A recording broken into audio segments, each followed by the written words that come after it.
президенти мамлакат омори камбизоатӣ дар се вилоятро изҳор доштанд, аз ҳама кам дар вилояти Суғд. даъвати омӯзгорон аз Русия ба мактаби навбунёд дар вилояти Суғд. кӯдаконро нагузоред аз хона бароянд. ҳушдори кумитаи ҳолатҳои фавқулода аз 4 рӯзи сардию боронгарӣ. зеленский сафири Украина дар Тоҷикистонро аз вазифа гирифт. Ӯзбекистону Чин ният доранд ба Афғонистон кӯмаки башардӯстона ирсол кунанд.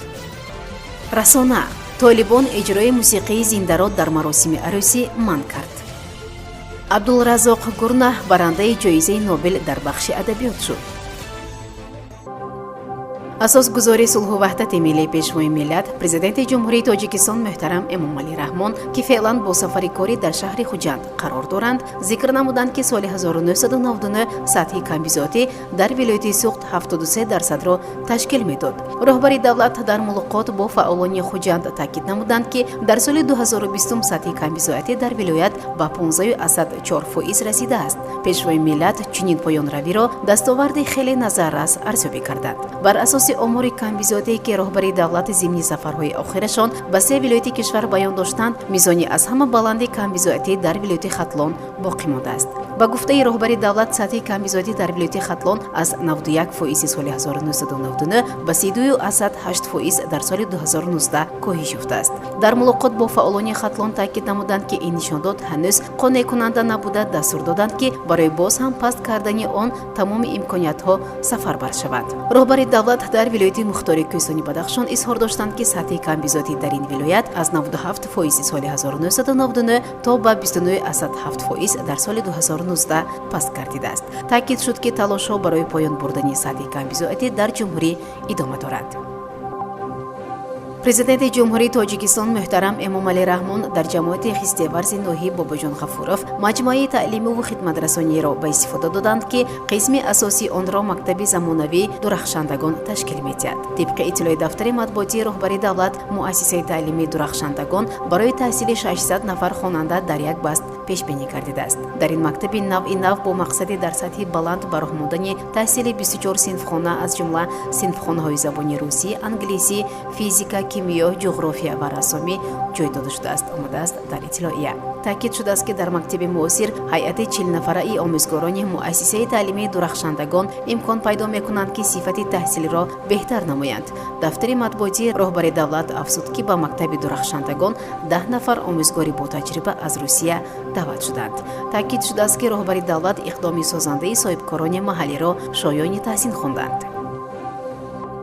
дар ҷумҳурии Тоҷикистон шурӯъ аз 8 то 11 октябр ҳаво сард хоҳад мешавад. дар минтақаҳои кӯҳӣ ва наздиккӯҳӣ варзиши шамоли сахт дар назар аст. дар ҳамин ҳол кумитаи ҳолатҳои фавқулода шаҳрвандони ҷумҳуриро аз ҳавои номусоид хабардор карда зикр намудааст ки дар баъзе ноҳияҳо вазиши шамол то 12 метр дар як сония хоҳад расид. илова бар ин бориши борон ва дар баландкӯҳҳо резиши барфи тар дар назар аст. кумитаи ҳолатҳои фавқулода тавсия додааст ки ҳангоми шамоли сахт аз хонаҳои худ берун набароянд.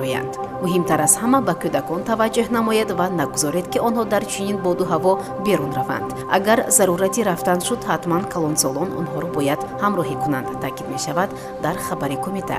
дар идома кумитаи мазкур ронандагонро ба эҳтиёткорӣ даъват намуда хотиррасон намудааст ки дар рӯзҳои боронӣ ҳангоми аз роҳҳои кӯҳӣ гузаштан қоидаҳои ҳаракат дар роҳҳо, фосилаи байни мошинҳо ҷиддан риоя карда шавад.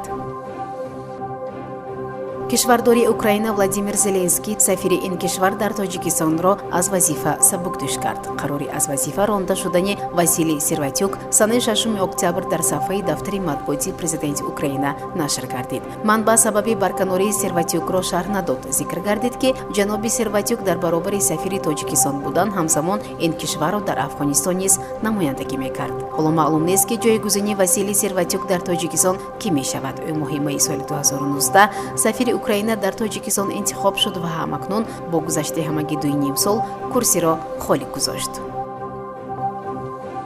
дипломатҳои ҷумҳурии Ӯзбекистон ва Чин талошҳои ду кишварро барои расонидани кӯмаки башардӯстона ба мардуми Афғонистон баррасӣ карданд, хабар медиҳад котиботи вазорати корҳои хориҷии Ӯзбекистон. ба иттилои манбаъ, муовини вазири корҳои хориҷӣ Фурқат Сидиқов ва сафири ҷумҳурии мардуми Чин дар ҷумҳурии Ӯзбекистон Цзян Ян масъалаҳои кунунии рӯзномаи Ӯзбекистону Чинро баррасӣ карданд. тарафҳо талоши ду кишварро барои расонидани кӯмаки башардӯстона ба мардуми афғон ва инчунин вазъ дар афғонистон баррасӣ карданд омадааст дар изҳороти вазорат. дар идома ҷонибҳо ба ҳамкориҳои алоҳидаи байни Ӯзбекистон ва Чин таваҷҷӯҳи махсус зоҳир намуданд. طالبان قاعده‌های تازه برای برگزاری جشن‌های عروسی در افغانستان اعلان کرد که یکی از آنها منع اجرای موسیقی زنده در عروسی‌ها میباشد. تصمیم مربوطه در جلسه ویژه‌ای که وزارت امور زنان را با وزارت امر به معروف و نهی از منکر تغییر دادند گرفته شده است. اطلاع داده است اسپوتنیک افغانستان در اسناد با شبکه تلویزیونی ایران اینترنشنال. وزارت امر به معروف و نهی از منکر طالبان قاعده‌های نوی برگزاری توی‌ها را مقرر کرده است. ممنوعیت اجرای موسیقی جدا کردن تالارهای مردانه و زنانه و منع برگزاری مراسم نکاح پیش از سرویس غذا از جمله قواعد است که توسط اداره امر به معروف با صاحبان تالارها ابلاغ شده است. پیش از این تالارداران بخش‌های زنانه و مردانه مراسم ازدواج را با دیواره از حافظ از هم جدا می‌کردند، اما طالبان این گونه جداسازی را قابل قبول نمی‌دانند، زیرا با باوری آن صدای بخش زنان به مردان و صدای مردان به بخش زنان می‌رود. این قاعده‌ها در دیداری منصبداران وزارت امر به معروف و نهی از منکر طالبان با صاحبان مهمانخانه‌های شهر کابل اعلان شده است. اجرای موسیقی زنده در توی‌ها یک راهی به دست آوردن پول و حل مشکلات مالی اکثر آوازخوانان و نوازندگان جوان افغانستان بود. این تصمیم یک گروه کلان آوازخوان و نوازندگان را با مشکلات مالی روبرو خواهد کرد.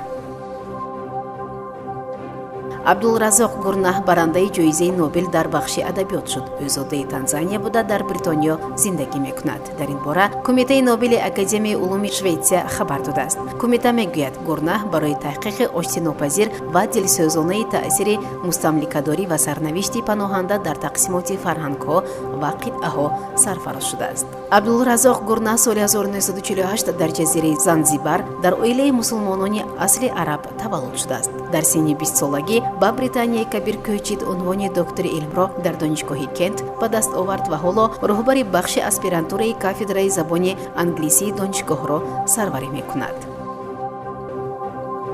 سامیان عزیز، این بود برنامه اطلاعاتی خبر. تنسیت و خانواده هر یک شما آرزوی همیشگی ماست. برنامه اطلاعاتی خبر از رویدادهای تاجیکستان، منطقه و جهان آگاه باش.